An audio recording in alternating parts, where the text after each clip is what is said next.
सती श्री लीरबाई माताजी। सती श्री लीरबाई माँ। सती श्री लीरबाई माँ की कहानी पीढ़ी से पीढ़ी के लिए 200 वर्षों से पारित की गई है। कहानी जीवन मोदवाडिया से शुरू होती है। वह मोदवाड़ा गांव से थे। जीवन मोदवाड़ा में अच्छी तरह से जाना जाता था, हालांकि लोग उसे सभी गलत कारणों से जानते थे। लोग उसकी कोशिश करते थे और उससे बचते थे और अपनी आंख को पकड़ने की कोशिश नहीं करते अगर वे डर के साथ हिलाते थे। वह परब के पवित्र स्थान के पास था जहां उन्होंने पटेल से 2 बैल चुराए थे। वह फिर बैल के साथ परब से चला गया। अब भले ही जीवन वह था, कुप्रसिद्ध था, वह हमेशा शाम को भगवान से प्रार्थना करने के बिना ही प्रार्थना करता था।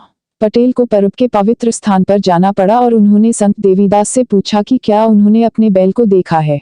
जीवन ने पटेल को यह कहते हुए सुना और यह बहुत उत्तेजित हो गया।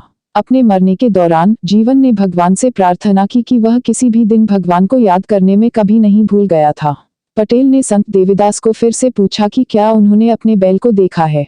संत देवीदास ने उत्तर दिया कि कोई भी परब को जाता है यदि वे चोरी कर रहे हैं और अगर वे मौके से करते हैं वे फिर कभी ऐसा नहीं करेंगे। पटेल ने संत देवीदास से पूछा कि क्या वह जाकर देख सके कि क्या उनके बैल को कहीं देखा जा सकता है या नहीं। यह सुनकर जीवन मोदवाडिया चिंता करने लगी, यह जानते हुए कि वह अब किसी दूसरे को पकड़ने जा रहा था। पटेल के पास सफेद बैल थे और जीवन उनकी तरफ देखने के लिए बदल गया। वे एक काले रंग में बदल गए। जीवन के दिल की तरह ही बैल ने अचानक रंग बदल दिया था। पटेल ने जीवन से संपर्क किया जहां वह अपनी प्रार्थना कर रहा था और पाया कि बैल जीवन में भी उनके समान थे। वह संत देवीदास के पास गया और संत को बताया कि बैल उनके समान दिखते हैं, लेकिन वे एक अलग रंग थे। पटेल बाद में छोड़ दिया और जीवन रोना शुरू कर दिया। वह विश्वास नहीं कर सकता।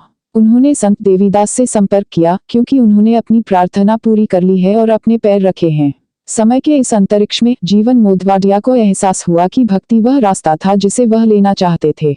उस दिन से जीवन मोदवाडिया को जीवन भगत के नाम से जाना जाता था। वह 12 साल के लिए परब के पवित्र स्थान पर रहे। उन्होंने